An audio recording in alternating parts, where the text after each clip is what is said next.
Hey, welcome back. This is Deborah Peters and my vlog and podcast, Neuroscience for Success, with my new series called The Journey of the Mastery of Your Mind. And here I am today with my co-host, Richard Daniel Curtis from across the pond. Hello. I'm learning how to do that, actually. I'm getting better at it. And happy birthday. Oh, thank you very much. Thank you very much. Gosh. You're so welcome. I love birthdays. Most people shudder at birthdays. I love birthdays because there's like new beginning. It's for me. It really is a celebration. So I managed to extend my celebrations over about 9 days in total. So I had friends round we played games at my home. And one evening I had family round, and we were out in the garden. Enjoying the sun and just chatting and, just being together in the sun. Went out for a meal on my birthday with my girlfriend. And then yesterday we went and did some escape rooms, which, have you got escape rooms over there? Yeah, like roller skating? No, not escape rooms, where you get locked in a room and you have to follow a series of clues to get out. I don't know, but when I come over, I definitely want to give it a go. Excellent. Well, we've got a few in Southampton, and we smashed the best time on 2 of them yesterday. Wow, you're an escape artist then. Absolutely. That's fantastic. Well, we've got a really great show for you guys today, and we're so grateful for all of our viewers and all of our listeners. Thank you so much for subscribing and for liking, and definitely for sharing, because we're relying on you guys to get this out to your tribe. That's how this thing becomes exponential and we blow this thing up, so we can be of service to everyone across the planet. At whatever stage of growth and development you are, these podcasts and this vlog have so much information and so many tools in it, and it comes from our heart, right, Richard? Like, it's a heart process. Yeah, so really excited. And today we're going to be talking about projection and how to understand what's being projected, how to identify a projection, and then what to do with it. So it's pretty common. You want to kind of lead off with that and what you see as projection, Richard? The earliest example of projection is when you're dealing with a baby. When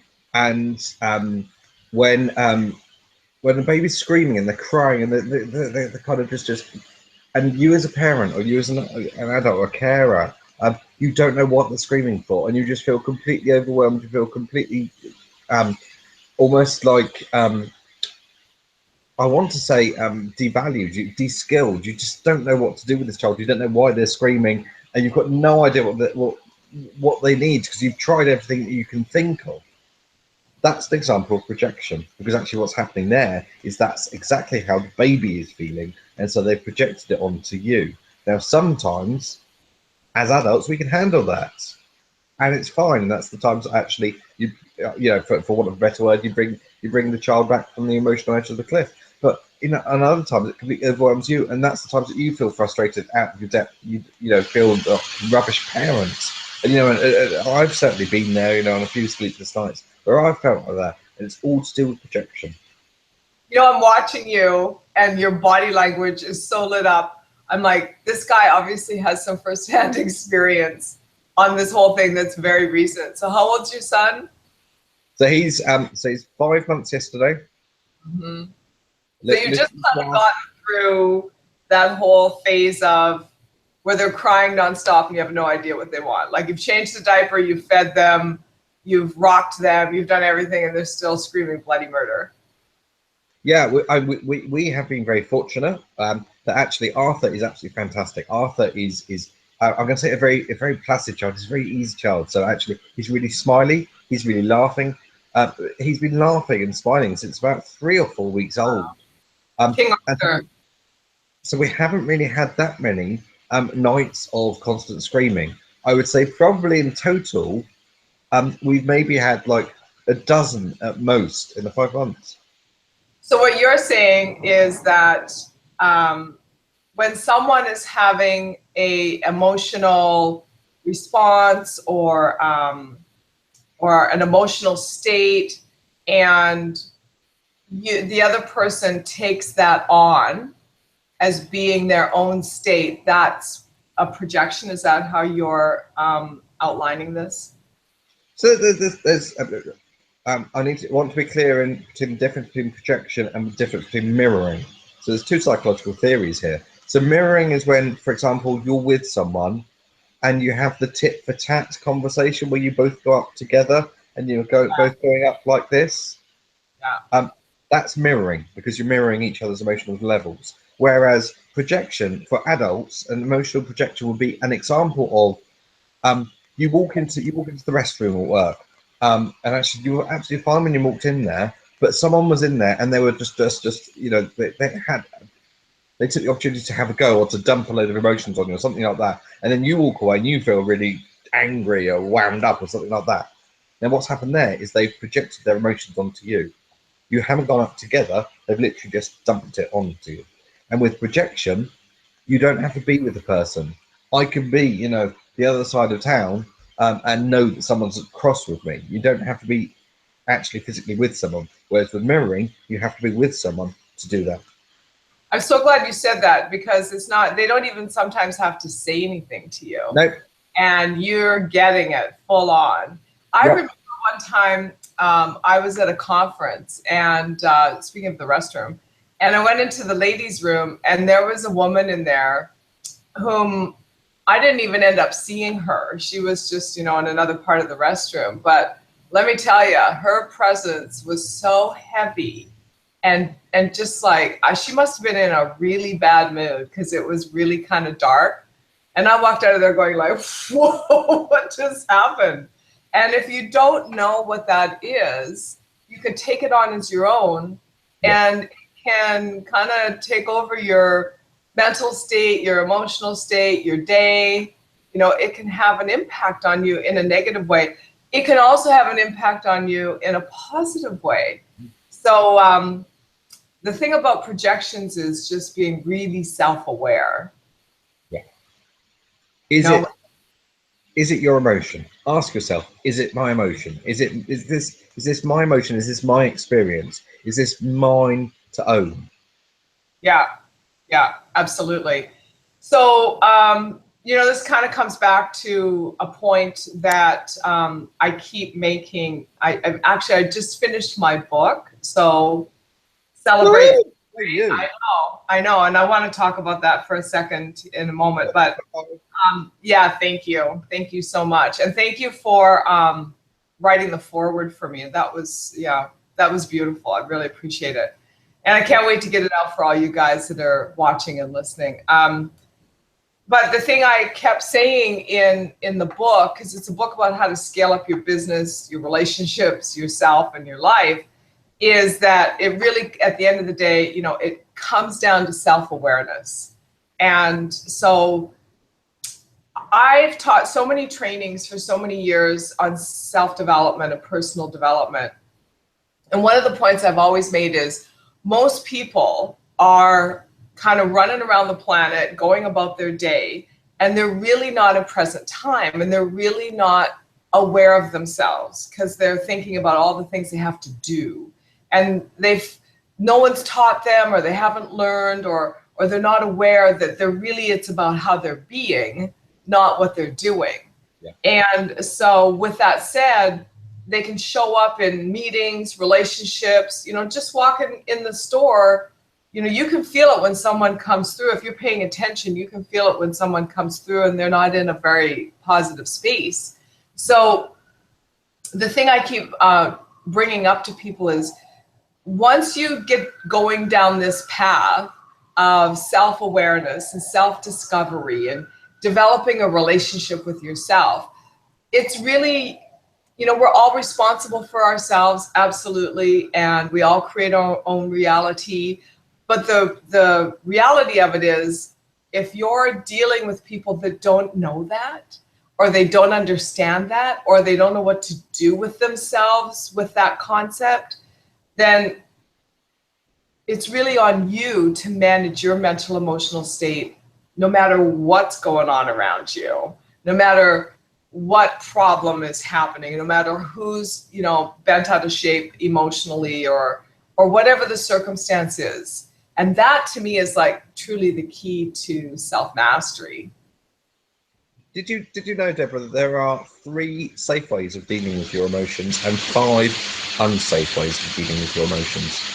Tell us what those are. I think that would be a helpful tool for the audience. Right. So, and the 3 safe ways of dealing with your emotions are, first of all, reflection, thinking through your experiences, doing precisely what you've just been talking about, looking at your emotions as though you're a different person in a third person.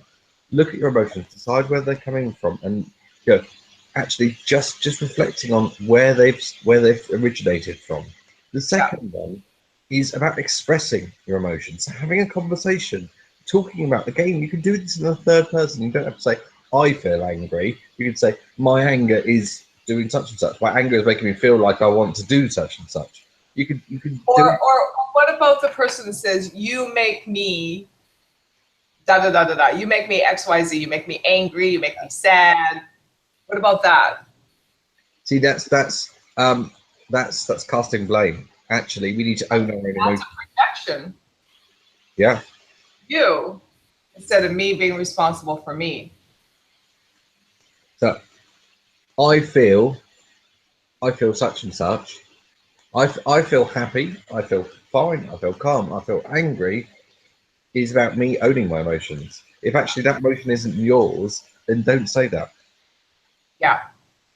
Yeah, absolutely. So what's number 3? And the third way is about letting it go. Now we all have. Everyone says to me, well, "How do you let your emotions go?" We all have a different way. Some people go for a run up a mountain. Some people go for a bike ride. Some people do a jigsaw puzzle. Other people, they'll go and I want to say go and veg out in front of a really trashy film on TV or something like that. We all have a different way of letting things go. I know some people that do visualization exercises where actually what they do is they visualize their emotions in balloons and things like that. One of the things that I do is I will spend some time visualizing emotions, what they feel like inside my body, and working through them that way. We all have different ways of dealing with our emotions and of letting go, but it's really important you recognize that actually reflection, expression, and letting go are the 3 ways of safely dealing with emotions. Yeah, that's brilliant. And I think the step that comes before that is to know that you, first of all, that you are in charge of your emotions, Yeah. right?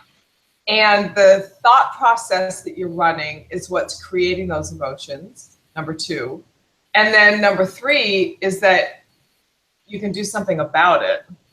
You don't have to be held hostage by your emotions and be caught up in this inability to manage your mental and emotional state. That's freedom. A classic example.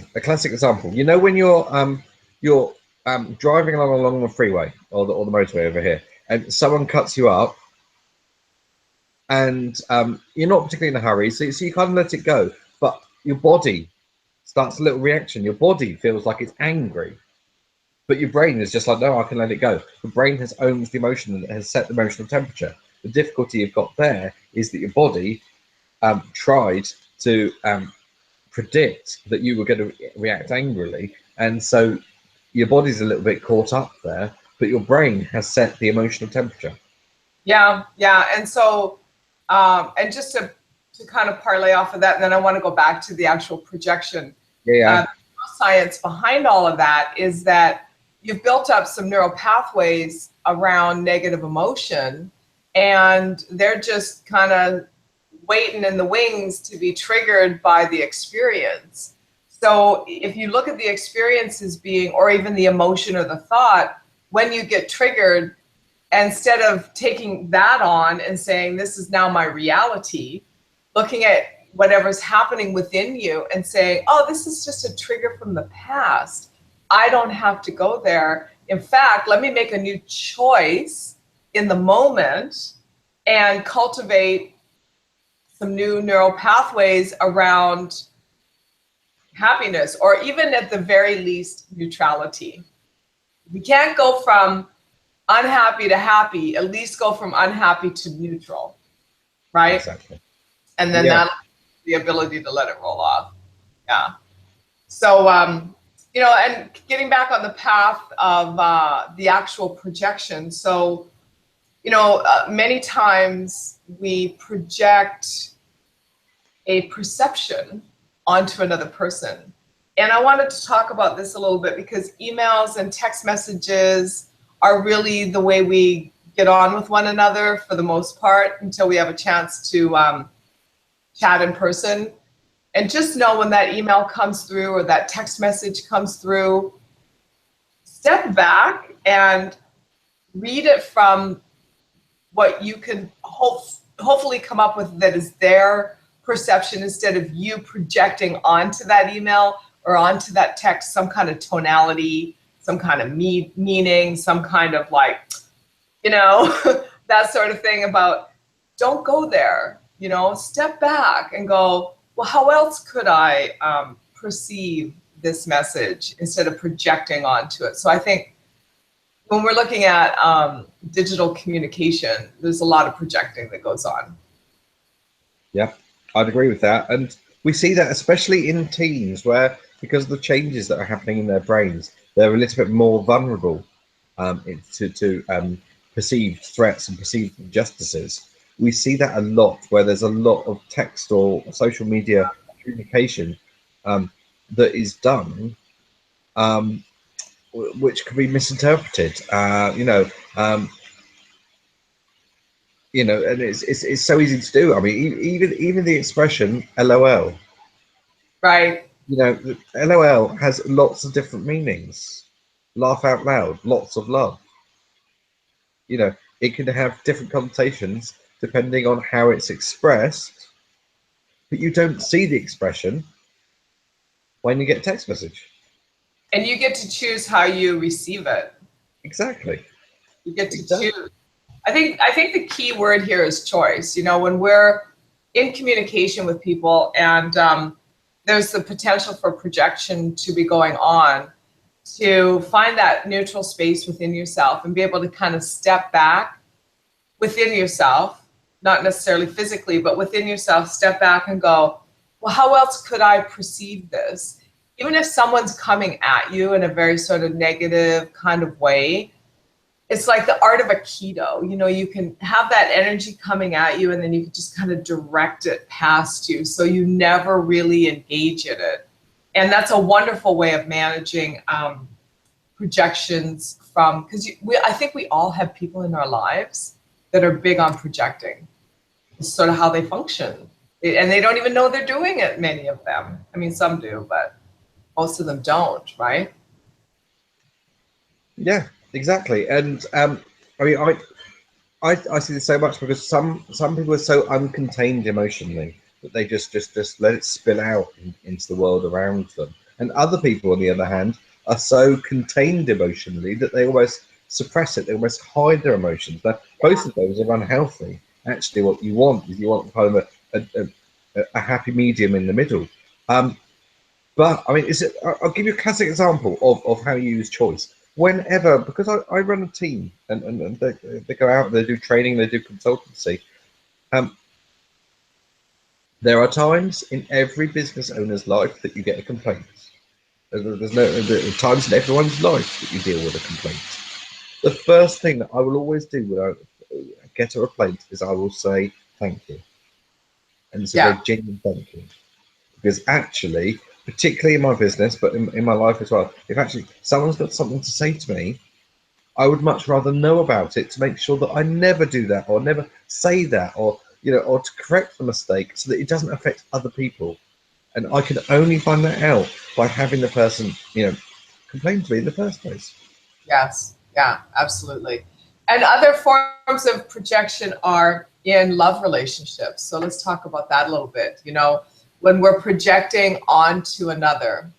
And I used to do a lot of couples coaching. It's kind of, as I've segued my coaching career over the last 20 years, that was an interesting time in my career. that I learned a lot about all kinds of relationships through coaching couples. And so what I saw was typically we'd get these two people that hadn't really worked through their stuff, or they hadn't really built up a really strong self-awareness or relationship dynamic with themselves. And they were looking at that other person as being, okay, this is my savior, you know, this is like, either for women, it's like my knight in shining armor, and for men, it's like, okay, you know, someone's going to take care of me now. And then they'd get together, and then all this conflict would come up because they would be, you know, triggering each other's unresolved or even unacknowledged issues. And now they're like fighting, and they you know, there's that fine line between love and hate. But what would end up happening so many times is they would project onto each other this kind of, I don't know, like sense of idealism. You know, this is who this person is, and they may not even be that person at all. And so we're making that person out to be someone that they're really not. And so you really want to be careful when you're in intimate relationships that, you know, I believe the number one decision we'll ever make in our lifetime is who we marry. Mm-hmm. And because you marry the right person for you, and life is grand. You marry the wrong person for you, and like it's a nightmare, right?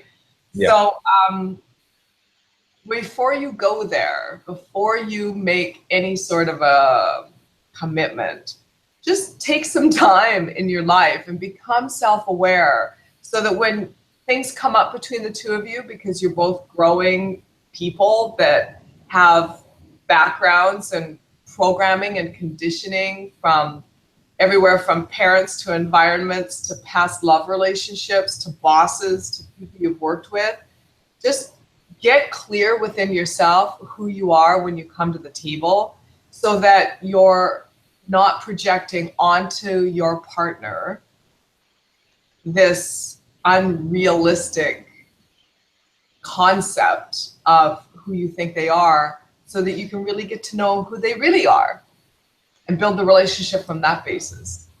And grow with them as well. I mean, that's the thing. I'm listening to you, and I'm reflecting on my wonderful other half, Zdenka.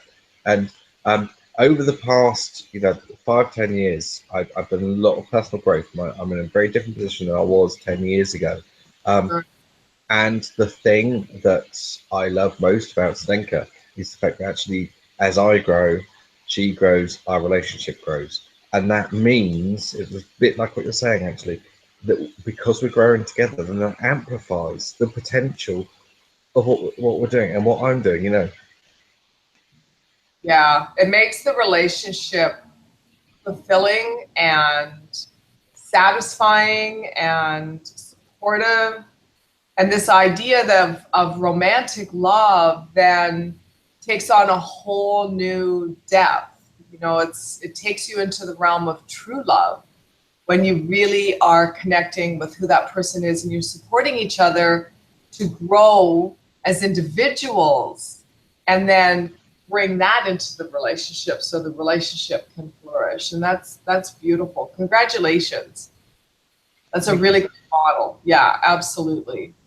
So, projection can happen in a lot of different ways. I remember when I was a kid growing up, and then there would be something in the news that, something was happening in another country, or some company in another region was laying people off. And then it would become this like generalized concept that this is happening to us. And so I wasn't really able to maintain my own space in the world as a kid at that point. So I would take that on as being like my problem. And then it was something that I thought I needed to fix. So, and oh my gosh, we're out of time, but let's wrap up this. This is powerful, right?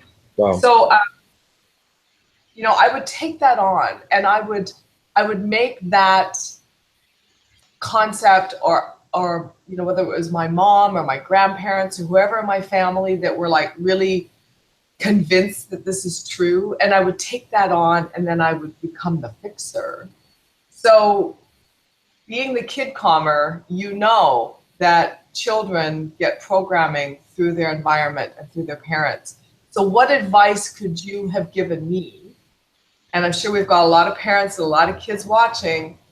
If I was like this 7-year-old girl and I'm having this experience, what advice could you give me about how to transform that concept so I don't take that on? If it was just one thing, I would teach you how to be in the moment, to be present in the moment. That's the biggest thing you can do with anxiety, because anxiety and fear are all about worrying about things that could happen in the future. It's all about the future. And so what you need to do, and a big way of combating that, is to focus on being in the present moment. What are you doing right now? What are you sat on? What does it feel like? What are your feet touching? What are you doing with your hands? Are you holding something? How does that feel? How do your hands feel? Focus on being in that moment at this particular moment in time, and let the rest go for a few seconds. The longer you can do this, and it sort of elongates. You start off with just a few seconds, and it elongates and it elongates and it elongates. But the more you can do that with yourself, or with children, or with other people, the more you can do that, actually you'll find the easier it becomes to actually let go of some of those anxieties and some of those worries. Yeah, and so we've talked a lot about, and I know we're going to go over time to wrap up this point. I think this is important. We've talked a lot about the negative implications of projection, but we really haven't talked about all the good stuff. Absolutely. So, I want to end on a high note, and then I'll share how you can get my new book. So projecting, you're right, present time is the key to everything. And then we can project our outcomes into our future possibilities. Sorry, my phone's ringing again.